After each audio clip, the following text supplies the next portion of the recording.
Écrire, c'est d'abord choisir ses destinataires. Le maître mot pour rédiger un mail est responsable. Avoir conscience à qui vous envoyez le mail, quels sont les destinataires, comment vous rédigez le mail et surtout quelles peuvent être les interprétations des phrases que vous émettez dans le mail.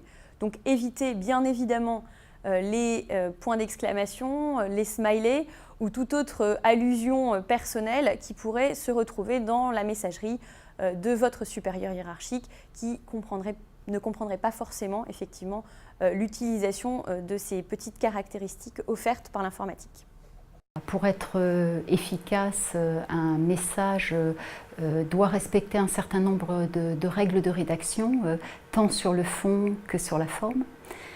Un message se doit d'être écrit de manière claire et comporter un objet qui sera explicite, précis, exact. Cela va faciliter la compréhension de votre message par les destinataires et éviter au maximum tout risque d'incompréhension. Concernant l'objet, j'ajouterai que comme pour toute note, il est important de rédiger un message par objet et donc si l'on a plusieurs sujets à aborder, il est préférable d'écrire un courriel par objet. Évidemment, le ton de votre message se doit d'être courtois et naturellement, tout message, notamment s'il est engageant, doit absolument comporter le nom, les fonctions de son expéditeur, sa signature et le logo à jour de son organisme. Enfin, je conseille de ne pas abuser des fonctions de réponse et de transmission, de transfert des messages.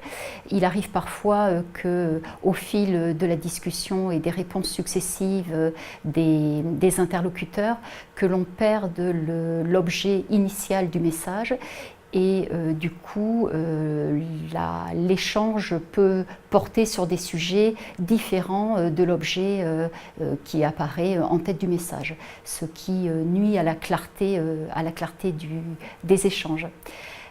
Pour ce qui est du suivi des messages, il faut toujours être prudent et éviter de transférer trop vite un message parce qu'il peut être délicat, voire dangereux et risqué que votre destinataire prenne connaissance des échanges qui ont précédé le message qu'on lui envoie.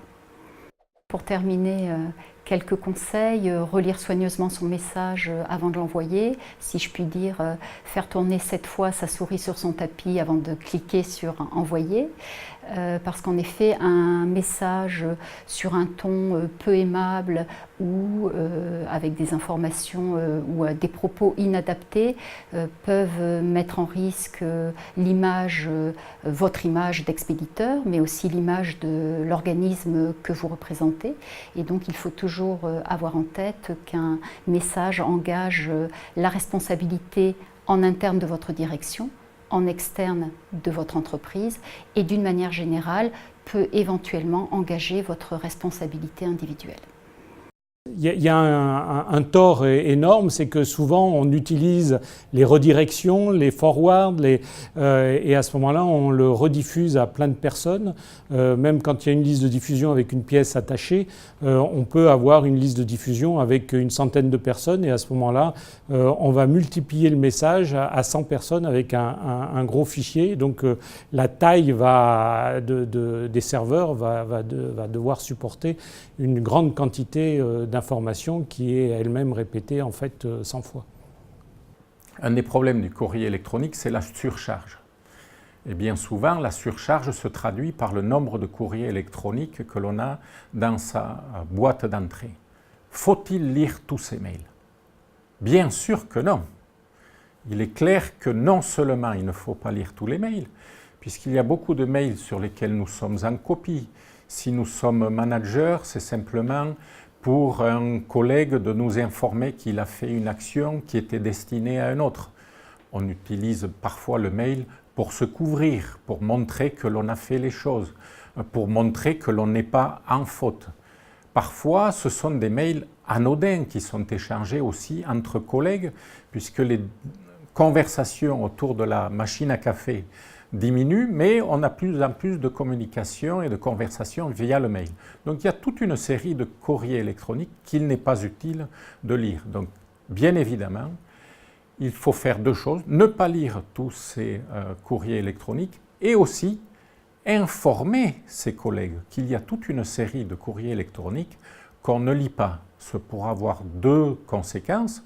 D'une part, ils n'attendront pas que nous ayons lu ces courriers électroniques et éventuellement, dans le futur, ils éviteront de nous les envoyer de telle sorte que notre boîte électronique sera moins remplie.